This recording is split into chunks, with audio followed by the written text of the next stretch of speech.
something weird's going on here.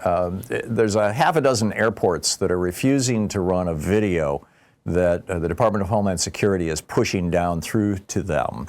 It is Kristi Noem, the puppy-killing DHS head. Her boyfriend is an alleged boyfriend. Corey Lewandowski is not in the shot, but I'm guessing he's following her around.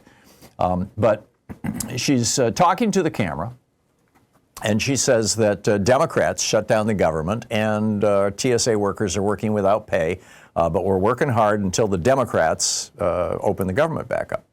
Now, first of all, this is just simply a lie. If the Republicans wanted to open the government tomorrow, or today for that matter, I mean, it's a weekday, they could do it. They could easily do it.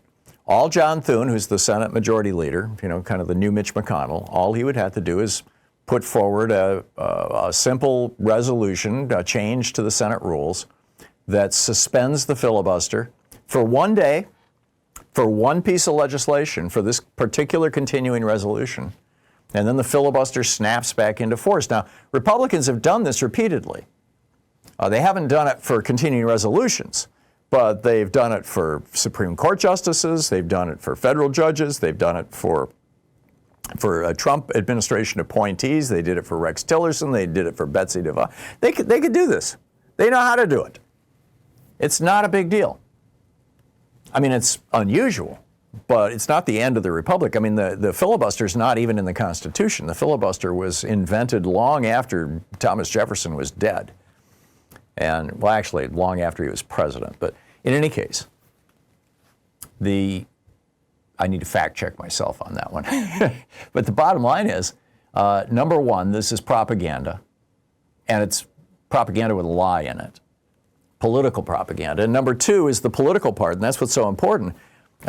There's this law called the Hatch Act that says that if a government employee uses government-owned property, in this case, airports.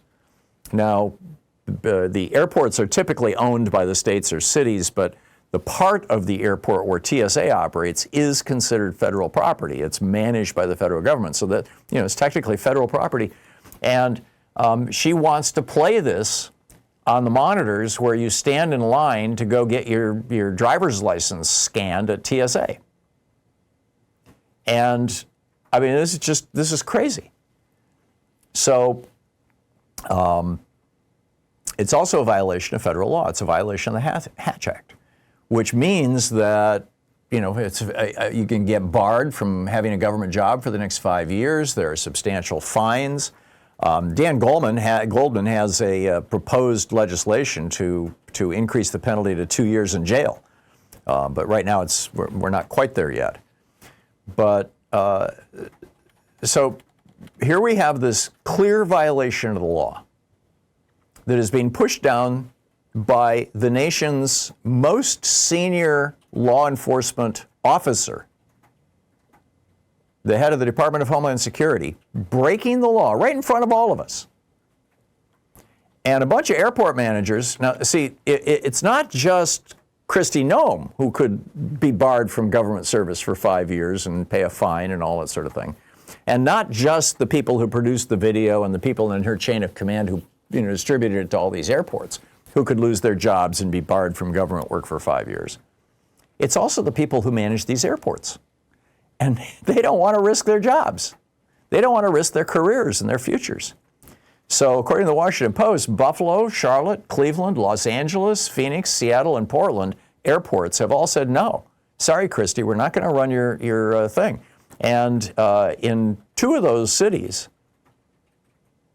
they have explicitly, Portland being one of them, they have explicitly said, we're not going to do this. It's a violation of the Hatch Act. This is what the management at the Portland International Airport told our local ABC TV station here. They said, their spokesperson said, quote, "We believe the Hatch Act clearly prohibits using public assets for political purposes and messaging."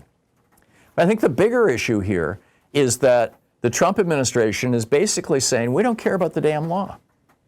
We are lawless. We are above the law. We are the ones who decide what is and is not legal, not the old, not legislators, not the, not the courts and all that. And that's a terrible, terrible precedent. They are normalizing law breaking. And which shouldn't surprise you. I mean, the guy who's the president right now has been convicted of 34 felonies, not to mention being an adjudicated rapist. So it shouldn't surprise us that his people are gleefully breaking the law, but it's still a horrible, horrible thing. So, are the other airports around the country going to continue to roll over for Kristi Noem? Is she going to back off? Stay tuned.